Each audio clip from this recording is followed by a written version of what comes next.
Let's say it's a Friday evening. You had a long, stressful week. Now you're parked on the couch, TV remote in hand, ready to unwind. So what are we watching? Are you more of an action adventure viewer? Or a romantic comedy connoisseur? Maybe cartoons are your jam. Or stand-up. Or perhaps you'll just keep watching your way through that one series for the 12th time. Regardless of your answer, have you asked yourself this bigger question? Not what will I watch, but why do I watch? Why do we choose the shows, movies, and games that we do? Side with the characters we like, even if they're the villain? What does our media consumption say about us, not only as individuals, but as a society? Turns out, a whole lot.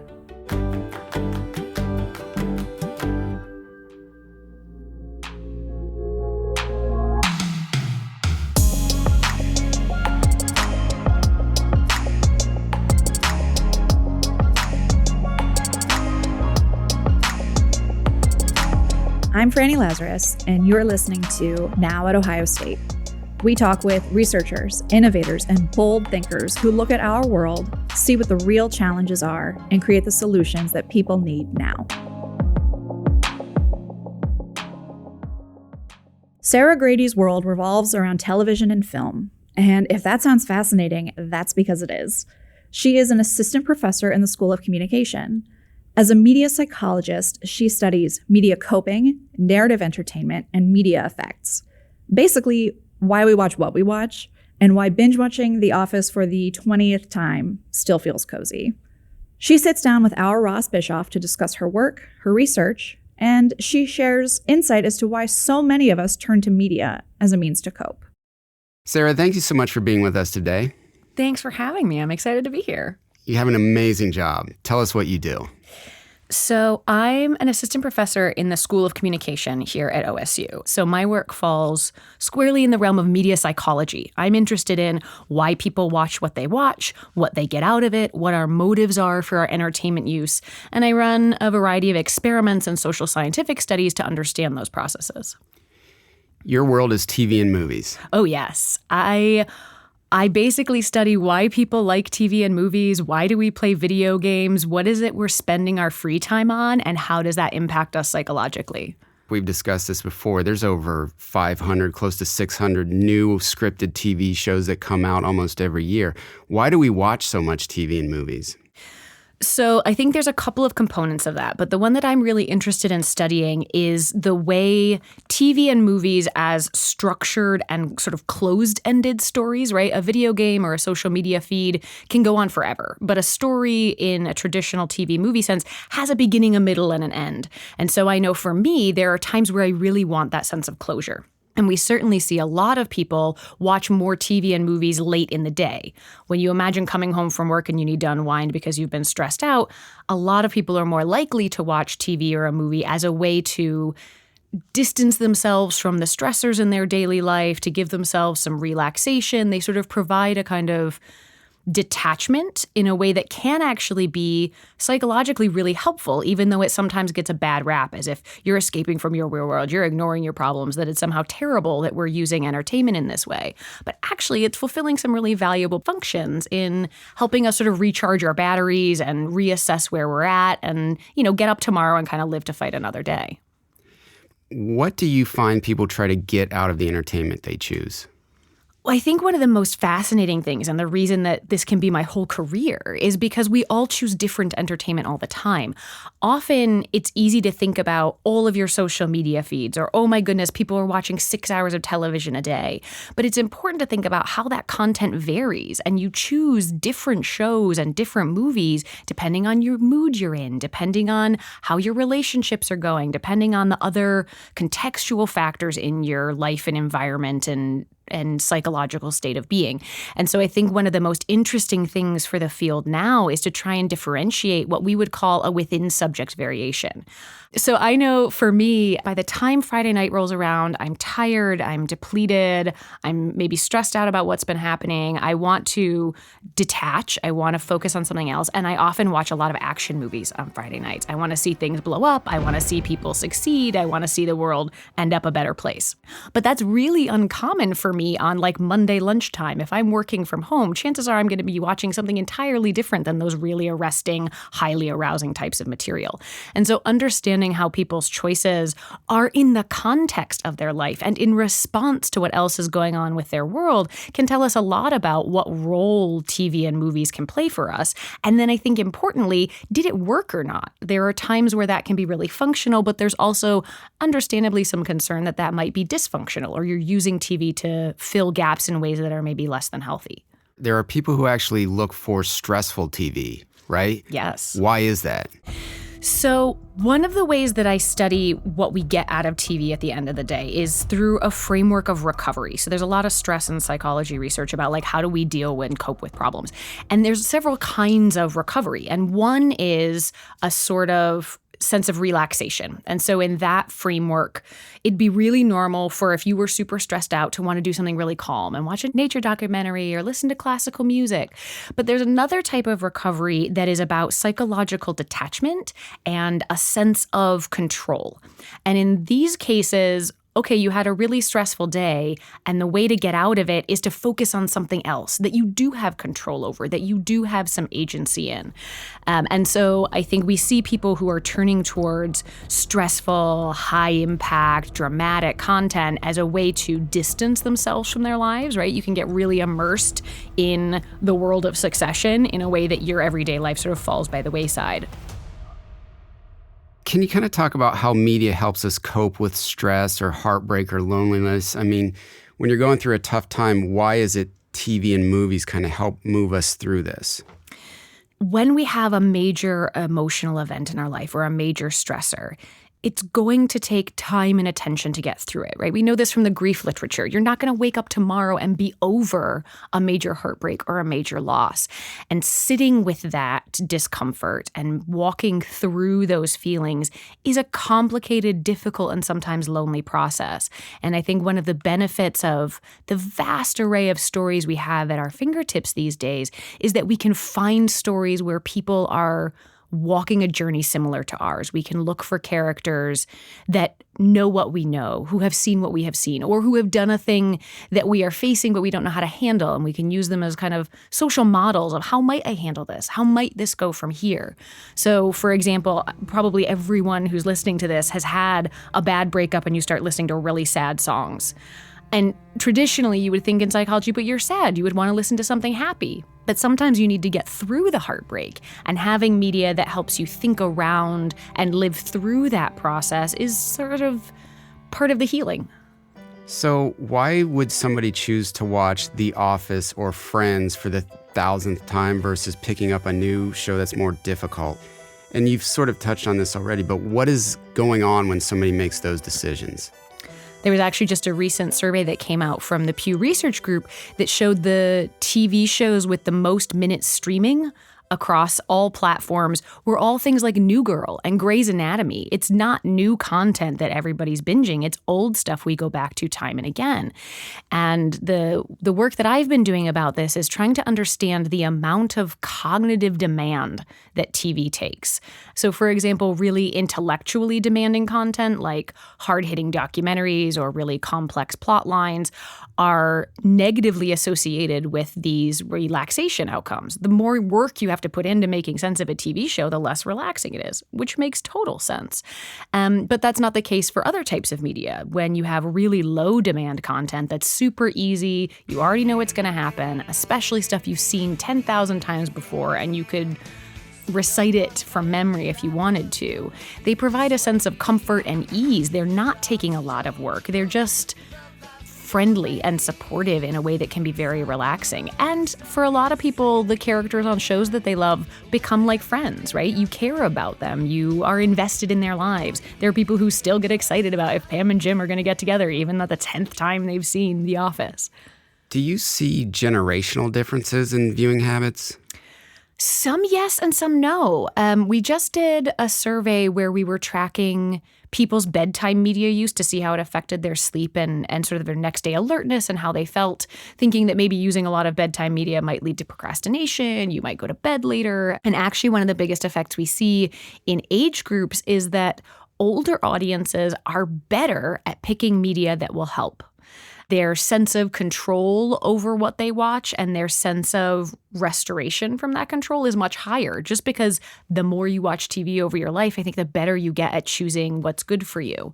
I know my nephews are in elementary school and they constantly just want to watch horror. They are fascinated by Five Nights at Freddy's, but then they constantly have nightmares, and they have not yet put two and two together that like maybe watching Five Nights at Freddy's is causing all these nightmares. But as you get older, thankfully, we all get better at understanding ourselves and our processes, and I think we get better at choosing. But surprisingly, we didn't see any differences in the amount of video game play, for example, among older and younger populations. They were about the same. Why is this work so important? Why is your research so important? Why are you so fascinated by it? I think at the end of the day, what I really study is people. And what I'm interested in is when people have free time, how do they fill it and why? And so, yes, that is about TV and movies, but if we were talking about this 100 years ago, I probably would have been studying radio and vaudeville. I think in reality, the questions are, when we have time to ourselves and we're using it to maximize our well-being, to feel better, to support our self-regulation, what works and what doesn't? And I think understanding what people really choose to do and how that doesn't suit them is an important piece of that puzzle. And so from a theoretical perspective, I want to understand why people do this and what we're getting out of TV. But I think on a more practical level, there's also something important in understanding entertainment as functionally useful. It's really easy for pundits on, ironically, television to be like, oh, everybody's rotting their brains with too many video games and watching TV all the time is making our kids antisocial. But I think for me, the better question is to ask, but why are we doing it? What are we getting out of it? How is it helping us? Because nobody is on purpose trying to destroy themselves. So even if for a very tiny proportion of people, they're doing it too much and it is maybe harming some of their relationships, they got to be getting something out of it or they wouldn't be doing it. And so until we understand those motivations and those functions, I don't think we can really have a firm handle on how we might be able to help people who are making unhealthy choices or promote helpful, positive, meaningful media to the people who could really benefit from it. Sarah, thank you so much for doing this. This has been fascinating. This has been great. I'm really enjoying it. I love to talk about this stuff.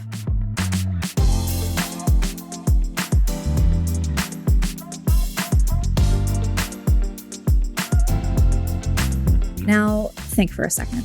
Who are your all-time favorite movie or TV characters? Are they heroes, anti-heroes, or villains?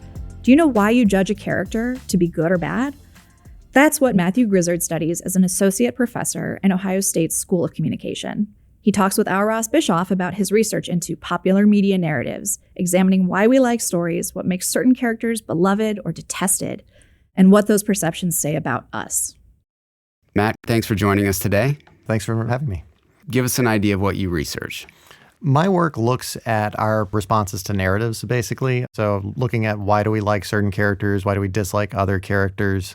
And so I'm really trying to understand how we make sense of them and why do we like them? Why are we spending so much time with them? Narratives kind of serve as the origin of human culture from our very first days, right? We were drawing on cave walls. And so that basis of narratives is really kind of an interesting area for us as researchers. They also do something where we kind of let our guard down when we watch narratives and we're interacting with characters, right? So if I ask you, are you prejudiced, right? Or how do you think of this group of people? You might not be willing to tell me that on a survey. But if I show you a story with different groups interacting, right, you're more likely to side with one or another, or you're maybe more lenient towards one group versus another. And so people's guards are down when they're watching narratives. They're more willing to kind of let us into their real psychological processing. And we see that type of psychological processing in stories really bleeds over into real world judgments. So can stories and characters be used to help us progress, like develop empathy, teach acceptance, those kind of things? Stories reflect society as it exists, but that doesn't mean they can't challenge society at the same time. And so you can look historically at different stories like Uncle Tom's Cabin, To Kill a Mockingbird, for example. You have more recent examples of this where stories can kind of shed light on the darker sides of society and the areas where maybe we aren't as comfortable. HBO's The Watchmen, the series that came out a couple years ago, I guess now, one of their first episodes dealt with the 1921 Tulsa Race Massacre.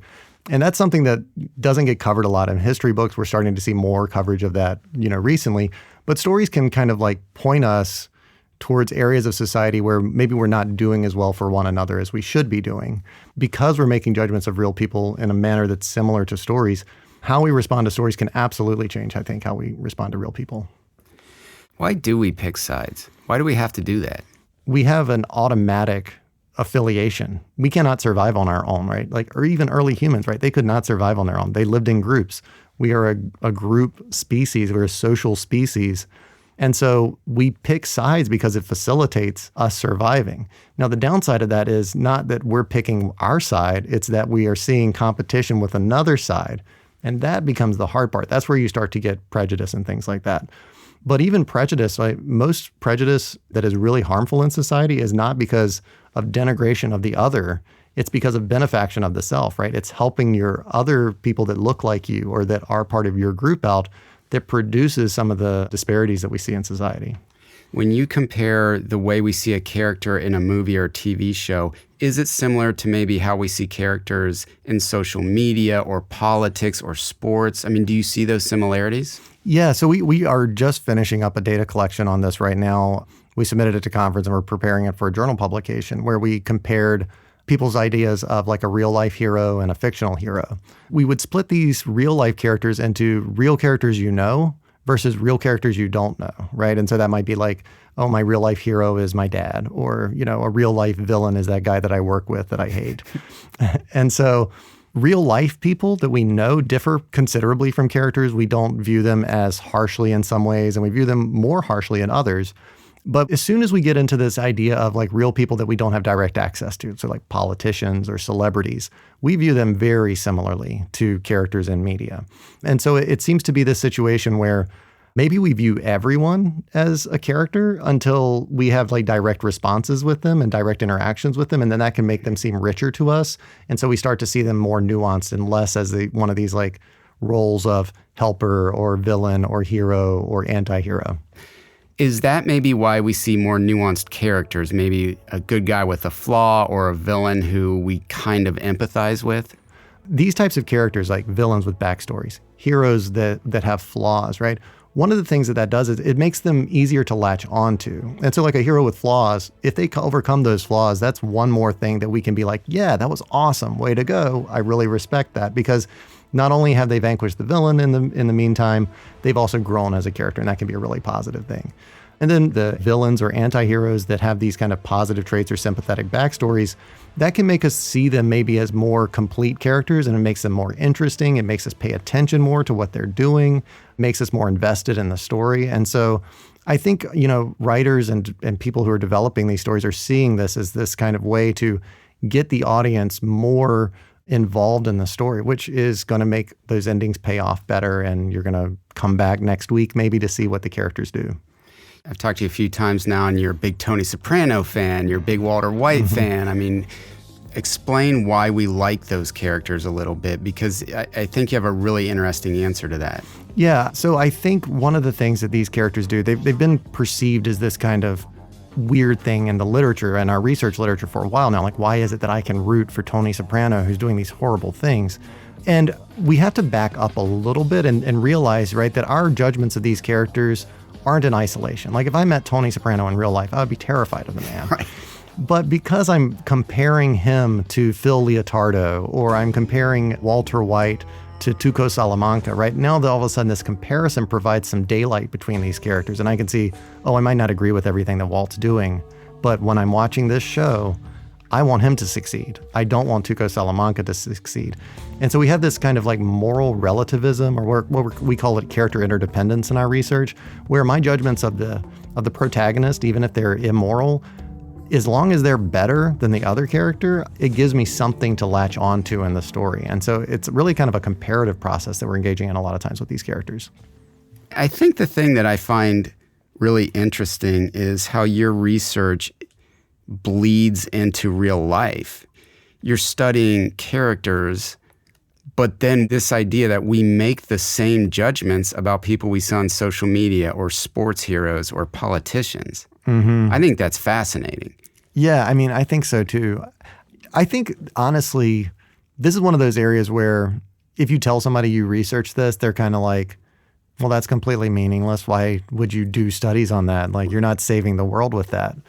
But I think like if we could understand, how we make judgments of characters, how we pick sides in narratives, that's going to tell us a lot about processes that occur in the real world, right? Like hero worship in a story looks a lot like how cults of personality develop in politics. And that's something that we probably should be concerned with given trends towards fascism, democracies being reduced worldwide, trends that we see in just general society, right? Like, how does somebody like Putin come into power and how do they stay in power for so long? Right. He's like a character. He's somebody who got into this position. I mean, there are songs about him in Russia. There are, pictures of him like riding bears and like, all sorts of, he's portraying himself as a character. And so if we understood how people make judgments of characters, how those types of characters work in narratives in this safe space that is unlikely to produce genocide, right? We could maybe shore up society against the really negative influences that some of these individuals can have. What is it you're trying to get at in a study? Like, what is the root you're trying to uncover? I think about studies and my research in two ways, right? There's like individual studies where we have a specific question that we're trying to answer. And so like the one recently is, do we think of real heroes and real villains in the same manner that we think of fictional heroes and fictional villains? And how can we answer that question? So I have specific questions like that. But if you ask me, what do I want to get out of my research, right? 20 years down the line, 30 years down the line, when I'm retiring, what do I want to have accomplished? What I'm really trying to do is understand what are the building blocks of narratives? What are the building blocks of characters? We've done this in like the hard sciences, right? So like we have the periodic table of elements. I would love to have a periodic table of narratives where we can say, this is this type of character and this is this other type of character, and we bond them together, we get this molecule of a narrative. So that's kind of the end goal, is to understand stories so well that we can kind of reverse engineer the responses that we would want to get from the story. You're going to do a periodic table of narratives? That would be incredible. That's the goal. It is a lofty goal. Maybe I don't accomplish this, right? Maybe we never end up with a periodic table of narrative elements, and it's just too complex of a question. But I think it's one of those goals that's worth trying for, because I think if we had that, like, not only could we make stories that are just really captivating for people, but we could use it for the betterment of society, right? We could show people that, your neighbor, they're not that different from you. We have a lot more in common with each other than we realize sometimes. It's almost like they want the argument. Mm-hmm. That's what we want, to argue. Well, arguing can be kind of fun. Yeah, it can be. But sometimes, it spews over. And we were talking about this yesterday. I was driving through the parking lot at Meijer, my wife and I was looking to turn right. And then when I saw that there was a break, I turned back to look to go right, and there was a guy standing right in front of my car. And if I hadn't paid attention, I could have hit the person. I just felt so awful. And I waved at the guy, and he waved at me, and we both realized, honest mistake. And my wife said, those types of situations, that's not what makes people mad. What makes people mad is when one person is in the wrong and they're not willing to take, claim for it. Or when both people are just like, well, how could you ever do this to me? In a situation that, we all get into probably constantly. Matt, thank you so much for doing this. Your research is fascinating, and I love talking to you. Thank you so much. You're welcome. Glad to be here.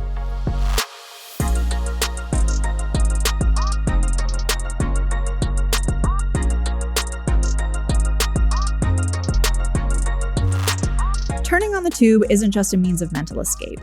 I mean, sure, sometimes we need to flop on the couch and veg out to our favorite show for an hour. Or 4. But that favorite show says a lot about us. Our favorite characters tell a tale not on the screen, but also in our lives. In reality, turning on the tube is a means of connection. We connect with ourselves, our minds, and we connect with others. So the next time you fire up your favorite streaming service to unwind for a bit, take a moment to think about the show you choose, and why, out of all the thousands of shows out there, you chose that specific one. Because the answer says a lot about you.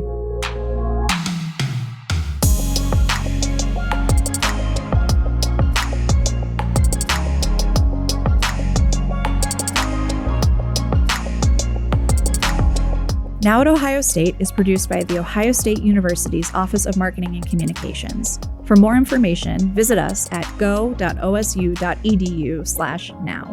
I'm your host, Franny Lazarus. Thanks for listening.